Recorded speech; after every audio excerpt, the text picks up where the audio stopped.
Rádio Piauí. Tá no ar tudo que você não quer e não precisa saber sobre a Copa. É meio comprido, né? A sigla deve ser mais fácil. Acho que fala Tokvipinepsk. Tokvipinepsk, cara. Tokvipinepsk. Você tá faltando... Tokvipinepsk. O podcast que não tem compromisso com a eternidade. Esse é o Alexandre Gontijo. Alexandre Gontijo é pesquisador de futebol. Diz que é vascaíno, mas na verdade é um agnóstico em questões de fé clubística. Olá, um abraço a todos. Aqui nós somos 4. Eu sou o rapaz que apresenta, João Moreira Salles, sou editor da Piauí e torço pelo glorioso de General Severiano. Flora Thompson Devô na minha frente. Saudações. Brasilianista e botafoguense também. João Brise. Entristecido. Ex-repórter da Piauí. Tomara que você esteja triste por causa disso. Você nos trocou pelo grande capital internacional, torcedor da Ponte Preta. A gente aqui acha que torcedor de time poderoso acaba tratando mal o garçom. E que jogador de penteado carnavalesco, na estreia de Copa, devia passar uma temporada na Ponte Preta para aprender a solidariedade e o amor desinteressado. Continuo meu protesto aqui de acompanhar as seleções ruins sendo um torcedor da Ponte Preta, porque as seleções desconhecidas, elas acabam sendo ruins também. Porque em vida tenho esse trabalho de especialista do jogador ruim, que é um trabalho muito mais extenso e difícil do que o do jogador bom. Porque o jogador bom é fácil de entender porque ele é bom.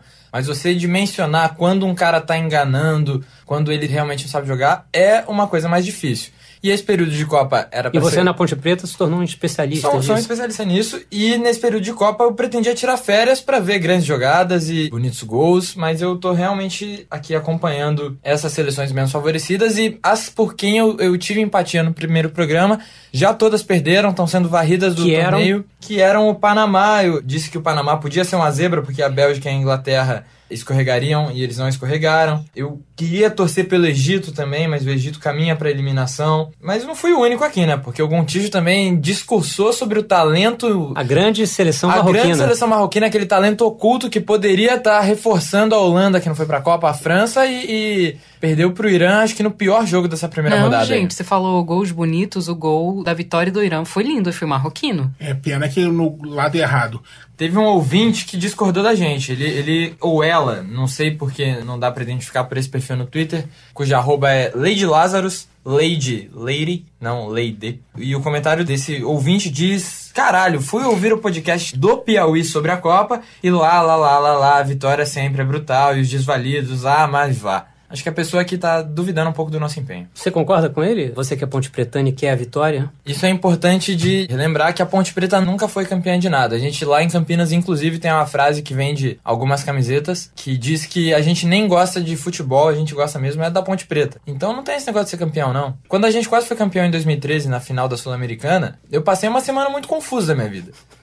Porque eu não sabia mais, era uma base de sustentação da minha personalidade importante essa de não ser campeão. A vitória deixa o torcedor da macaca desorientado. Teve muita gente que vendeu o carro pra assistir a Ponte na Argentina e depois virou chacota. Um torcedor do Flamengo que faz isso não vira chacota, ele é um cara que teve azar. Não é que a gente celebra a derrota, não é isso. Agora, todas as mesas redondas do Brasil falam de Inglaterra, falam de França, falam principalmente de Espanha, de Alemanha, de Brasil. Ninguém fala do Marrocos, do Alexandre Gontijo, ninguém fala do Panamá, do Peru, do Brise, ninguém fala do Irã, da Flora. Isso é uma boa razão para falar dessas seleções, não ironicamente, né? Tem boas histórias para contar. Mas este nosso espaço aqui é uma coisa só. Vocês não se iludam. É como se durante a crucificação a gente olhasse a coisa sob o prisma de Maria Madalena. Nada mais do que isso. A gente não fecha com Chomanos, nem com Dimas, nem com Barrabás, entendeu? Maria Madalena, esse é o nosso ponto. E mais, como é o nome do nosso ouvinte? Lady Lazarus. Lady Lazarus, eu pergunto pro Lady Lazarus... De Salvador. Se o ouvinte tivesse que escolher no jogo, por exemplo, Egito e Uruguai, em que torcida ele queria estar? Na do Egito ou na do Uruguai? Na do Egito, com certeza. Pois existe o entusiasmo, a beleza, a felicidade por viver um momento e não o triunfo, a glória somente. E não é isso, o Uruguai tem muito a perder, então a torcida tá tensa, tá nervosa. Perder pro Egito ou empatar com o Egito é uma vergonha. E a feição do Salah no banco de reservas lesionado, quando o Uruguai fez o gol no finalzinho do jogo, foi uma coisa muito comovente. Pois é, a Nigéria perdeu pra Croácia, né? De 2-0. Onde é que você quer estar? Junto com os nigerianos,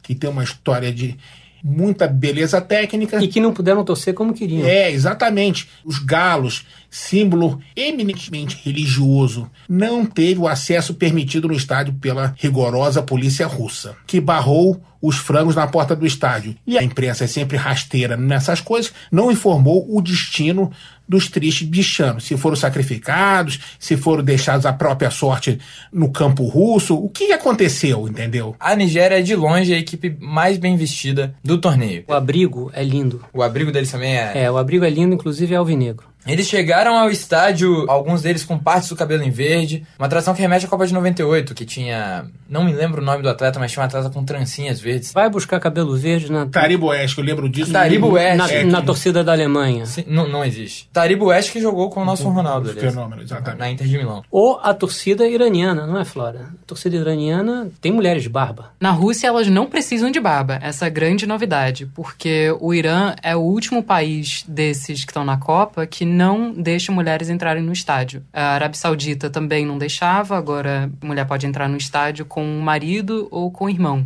Mas no Irã, as bravas torcedoras iranianas são obrigadas a se disfarçarem de homens. No começo do ano teve um clássico em que umas 35 foram presas. Uma lástima, uma tragédia muito grande no mundo dos direitos civis. Futebol é uma coisa bacana por causa disso. Todos, sem exceção, têm direito de amar e gostar e dar sua opinião sobre esporte, sem distinção de raça, religião ou gênero. Sem precisar de barba, gente. Flora, a rodada dos times que nos interessam. Dá aí os resultados pra gente. Bem, na quinta-feira foi Rússia 5, Arábia Saudita 0. A Arábia Saudita sequer parecia um time de profissionais. Barreira que não pula, zagueiro que nem tenta saltar no cruzamento. Eu fico assistindo esse jogo, eu fico imaginando a cultura local em que esses rapazes aprenderam a jogar futebol. Porque no Brasil alguém te ensina a fazer isso em algum momento, assim. Você tem algum amigo que passa por você e te ensina alguns fundamentos do futebol.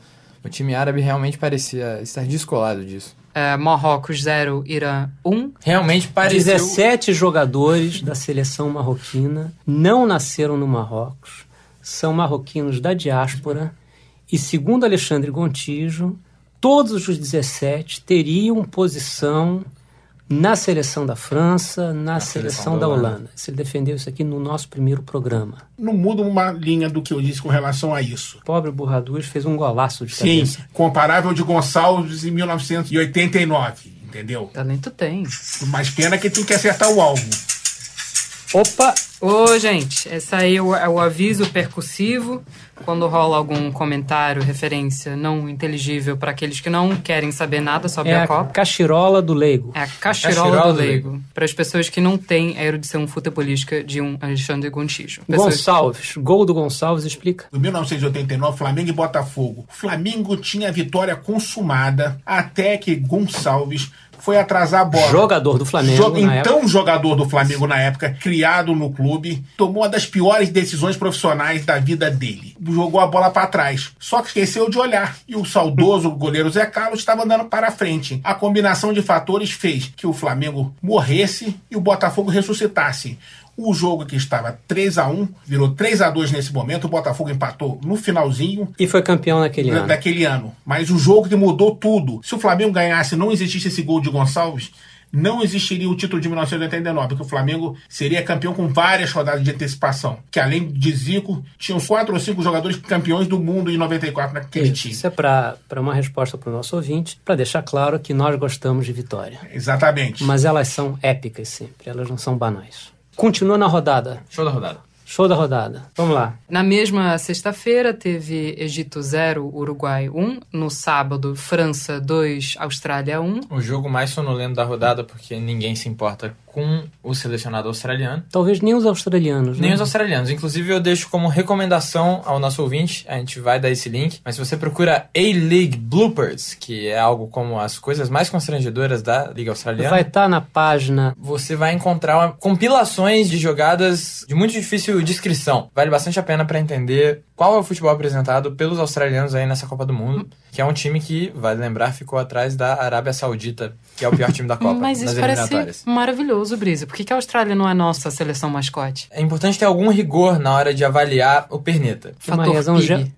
Fator PIB. Eles não precisam disso. Eles não têm narrativa de redenção no elenco. Exatamente isso, é isso. Hoje eu tava assistindo o jogo da Colômbia com o Japão. E acabou o jogo, eles comemoraram de maneira super comedida, assim. Em contraste com o México. Que eu chorei junto do Chicharito Hernández, do atacante. Botei um Santana pra tocar, pra comemorar antes da nossa decepção. México que não faz parte das nossas seleções. Porque é tradicional, acompanha, mas porque tem futebol, dá felicidade.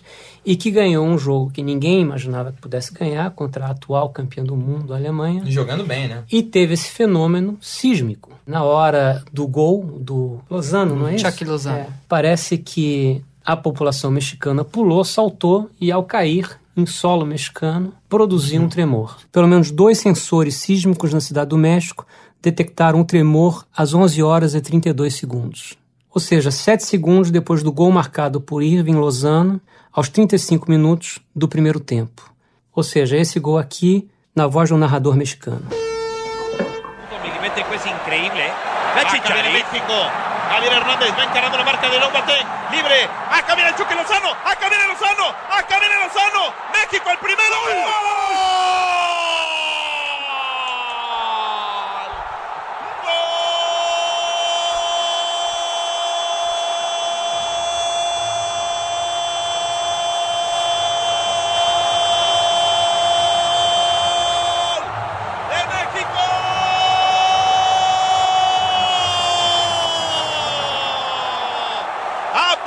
La jugada, el terror, el muñeco diabólico, México 1, Alemania 0. Tráiganme azúcar porque se me bajó la maldita presión. Todos tranquilos, qué bárbaro, qué jugada, qué exquisitez de nueva cuenta.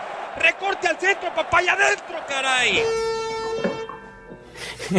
Bom, esse foi o gol do México contra o atual campeão mundial, a Alemanha. E aparentemente todo mundo saltou muito na Cidade do México, no México inteiro, e causou um tremor, Alexandre. Pelo amor de Deus, um momento de apoteose coletiva como essa, abalo sísmico. Pois é, a questão é saber se de fato é possível haver um abalo sísmico com ação humana. Enfim, vamos falar com um especialista, porque aqui ninguém... Com geólogo, exatamente. A gente tem na linha a Adriana Alves, geocientista e pesquisadora da USP, especialista em vulcões. Adriana, obrigado por responder ao nosso telefonema. Eu que agradeço o convite. Terremotos podem mesmo ser induzidos artificialmente? Pode tremer. Eu acho que o exemplo mais emblemático talvez seja do metrô de São Paulo, que você sente o chão tremer quando ele passa, né? Mas no caso do México, foi visto com algum ceticismo pelos cientistas por conta da quantidade enorme de terremotos que afetam mesmo o país, por ele estar numa zona estratégica, que é no encontro entre 3 placas tectônicas, né? Mas fato é que não é um tremor de terra como a gente conhece, né, como terremoto, não está nem na escala. É, na verdade, uma perturbação pequena que os sismógrafos, por terem uma sensibilidade hoje muito maior do que antigamente, eles registram. E aí, para tentar explicar qual é a origem desses pequenos desvios de linhas de base, a coincidência temporal chamou a atenção. Mas se todo mundo pular ao mesmo tempo e cair no chão ao mesmo tempo, isso de fato pode causar um... Existe até uma brincadeira entre os cientistas, fizeram uma vez um cálculo, se todos os chineses pulassem ao mesmo tempo, o quanto que o polo magnético da Terra poderia ser deslocado. E não era pouca coisa, por ser causado por seres humanos, né? Mas o fato é que no México e nos Estados Unidos também, os sensores são muitos. A chance de ter um sensor, um sismógrafo localizado próximo da praça na Cidade do México é muito grande. Então, são esses sensores, esses sismógrafos que são muito sensíveis que registraram. Foram apenas 2. Não é um evento de grande magnitude nem em área, nem em intensidade. Mas fato é que algo foi perturbado, a linha de base desses sismógrafos foi perturbada ao mesmo tempo em que havia a comemoração do gol mexicano. Se você tivesse que arriscar, você diria que é uma coincidência ou de fato foram os pulos histéricos dos mexicanos? A queima-roupa, a primeira resposta foi que sim.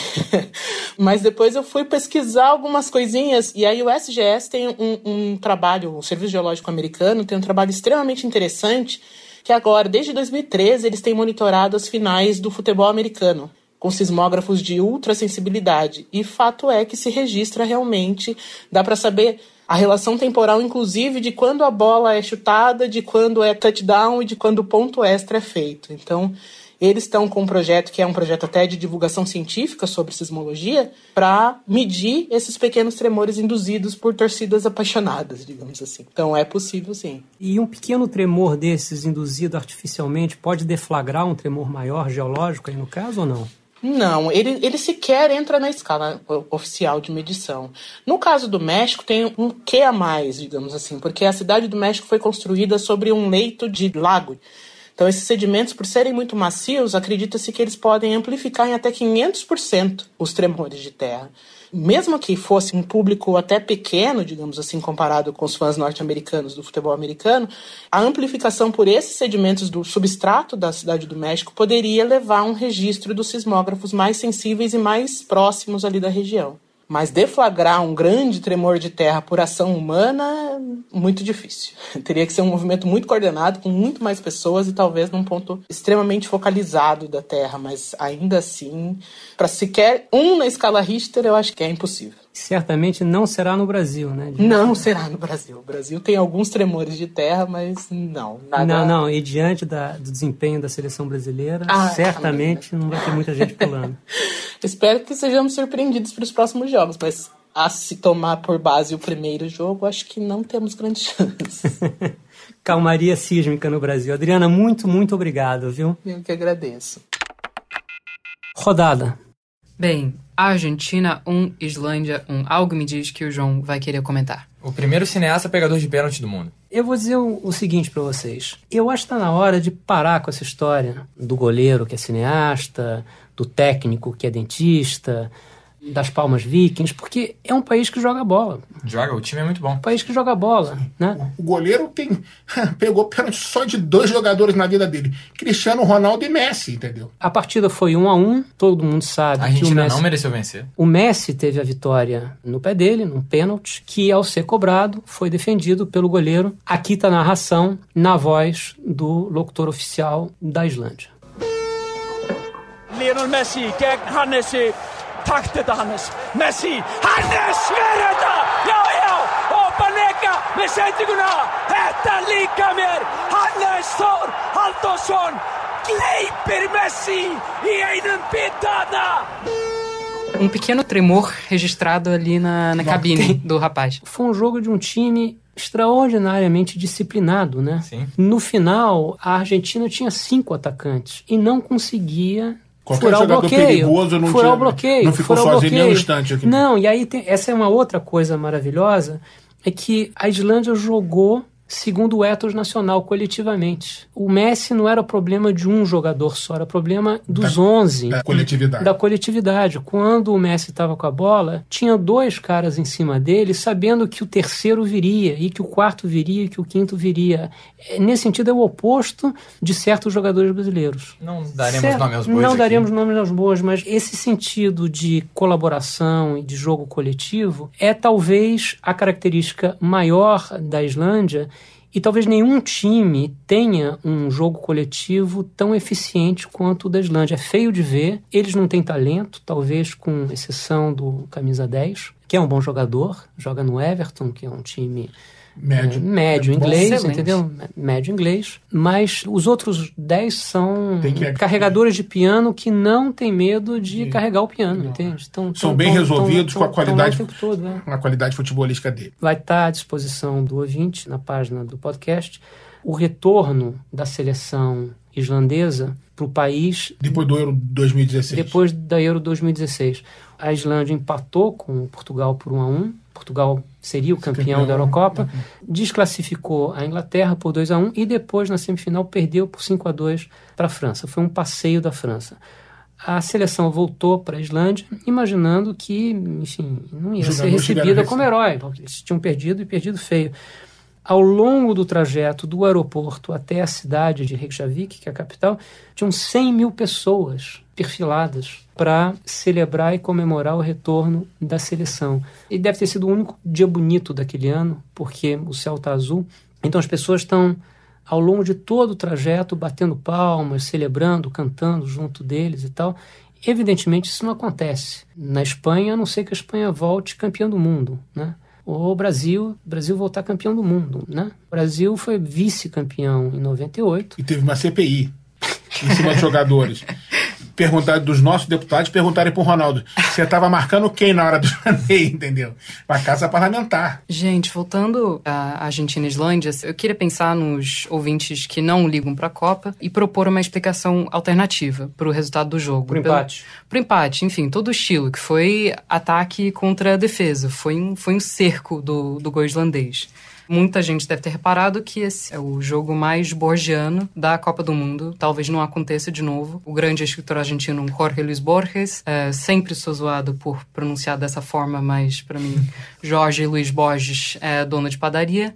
Ele era apaixonado pela Islândia. No túmulo dele tá escrito em islandês, enfim. Ele era apaixonado pelas sagas islandesas. Pelas sagas islandesas, exatamente.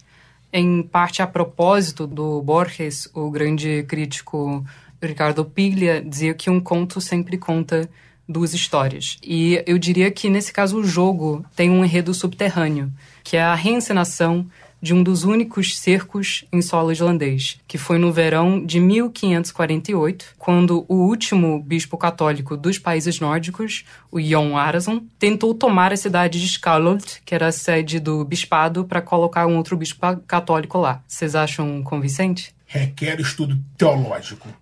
Não dá para responder em 5 minutos isso. Não me sinto habilitado para responder rapidamente também, mas é um argumento melhor que o meu, sem dúvida nenhuma. Não, mas pensa bem, o time do Papa, futebol hegemônico, com 75% de posse de bola. Que isso, se não um cerco numa tentativa de reestabelecer o domínio de Roma no momento da Reforma Protestante. Tudo isso está contado de uma forma muito comovente num curta estudantil islandês. Dirigido pelo goleiro? Não dirigido pelo goleiro. Eles têm mais de um diretor de cinema? Tem, tá excelente, recomendo. Infelizmente, muitos dos nossos autores do cinema novo não viveram para ver esse time da Islândia, não pela qualidade de futebol, mas como é prolífica a indústria cultural islandesa. Mas, Gontijo, por que você relacionou cinema universitário e cinema novo tão rapidamente? Uma câmera na mão e uma ideia na cabeça, que deve ser o lema desse cineclubismo islandês. Um comentarista, um islandês, disse antes do jogo que ninguém que gosta de futebol pode vaiar o Messi. E que nenhum islandês vaiará o Messi no estádio. Você acha, Alexandre, que excesso de civilização, embora admirável, atrapalha na hora de torcer, não? É difícil pedir a um botafoguense que aplauda o Zico. Não, mas a gente já vem impregnado com outras coisas anteriores a isso. Ou que um flamenguista aplauda o Roberto. Não, mas a gente, infelizmente, pegou uma época diferente no futebol. O Garrincha era respeitado por todos. Isso piorou muito no Brasil dos anos 50 para cá. Não, mas o Garrincha era realmente diferente de todos os outros, porque o Garrincha era uma espécie de clown do futebol, né? Mas o índice de civilidade, o episódio de botar a bola para fora que ele fez com o Altair, será que nos anos de hoje isso aconteceria? O Garrincha foi o primeiro, mas hoje, botar a bola para fora... Você sabe, cachirola do leigo. A gente vê hoje em jogo de futebol, quando um time está com a bola, mas um adversário está no chão, o time que está com a bola joga a bola para fora, para que o jogo seja interrompido e o adversário machucado, contundido, seja atendido pela equipe. Quem começou isso foi o Garrincha. A primeira pessoa a afastar a bola, tirar a bola de campo. Não existia laços amistosos entre os jogadores. As pessoas se queriam bem. Não é hoje, em que o adversário é visto como inimigo. Muito bem. Faltou Bélgica 3-0 no Panamá. Panamá é o time... É o time da experiência de meia-idade que se confirmou, porque a Bélgica é um time muito rápido. E realmente o Panamá teve problemas... Panamá é o pior time dessa Copa do Mundo, junto com a Arábia. Junto com a Arábia Saudita, sem dúvida nenhuma. Foi um resultado que prejudicou os meus palpites, né? Porque eu tava torcendo por um deslize ou da Bélgica. Você tá falando do nosso concurso Pé na Tabela. O concurso é um bolão às avessas em que vocês, ouvintes, podem tentar acertar os 3 piores colocados da Copa do Mundo. Porque acertar o campeão é fácil. Difícil é acertar quem perde mais bonito ou mais feio, dependendo aí da sua relação com a derrota. Só que a gente cometeu uma pequena gafe. Não, é um erro mesmo. É um erro, não é uma gafe. A gente quer avisar que o prazo pro envio dos palpites termina no fim da segunda rodada. Inicialmente... Isso porque quem mandou o palpite antes, a gente recebeu um palpite 30 minutos depois do... Sim, isso é uma menção especial ao ouvinte Célia Valquíria Nascimento, foi a primeira a mandar os indicados. E que, portanto, está prejudicada. Porque à medida que a competição avança, vai ficando mais claro quem são quem serão os piores. Sim. Então a gente quer incentivar fortemente que todo mundo altere os palpites e mande até o último momento possível, que no caso será o momento antes do início da terceira e última rodada.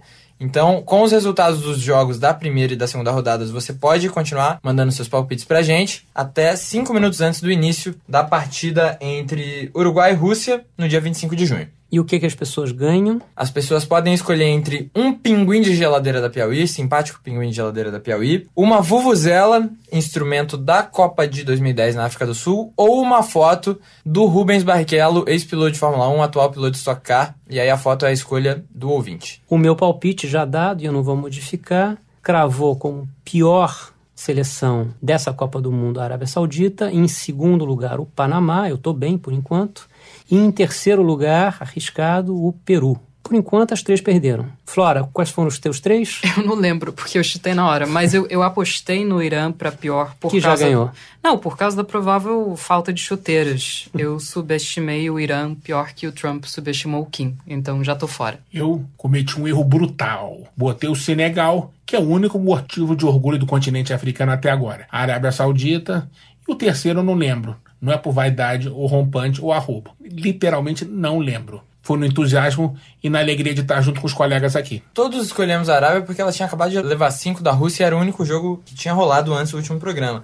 Mas também cometi um erro grave porque tentei tirar o Japão aqui da Copa na esperança de ajudar alguma outra seleção e o Japão começou ganhando da Colômbia, que era uma boa seleção aí do Grupo H. Então estamos todos errando, podemos mudar os nossos palpites. Não, eu não vou mudar o meu. Você não vai mudar? Eu vou mudar o meu palpite, já que me foi dada a oportunidade. Então eu posso agora amaldiçoar novos candidatos. Eu vou colocar o Panamá como a pior de todas. Vou melhorar um pouquinho a situação da Arábia Saudita, porque eu acho que o Panamá vai levar mais gols. E acho que a Arábia Saudita tem uma condição de conseguir um resultado contra o Egito naquele jogo triste de despedida. Apesar da Arábia Saudita ter levado 5. Ter levado 5 e mais. Ter sofrido quase um acidente... Um acidente aéreo. Aéreo, não é isso? E aconteceu uma calamidade ali, uma tragédia sem precedente na história da Copa do Mundo.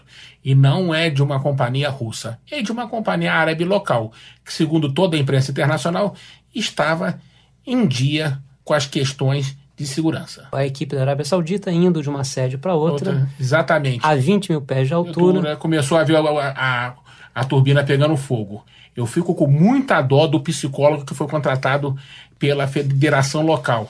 Esse profissional deve estar tendo um trabalho hercúleo na sua missão, que além de levantar o moral dos jogadores, que são os piores da Copa do Mundo em termos naturais, ainda, um acidente aéreo.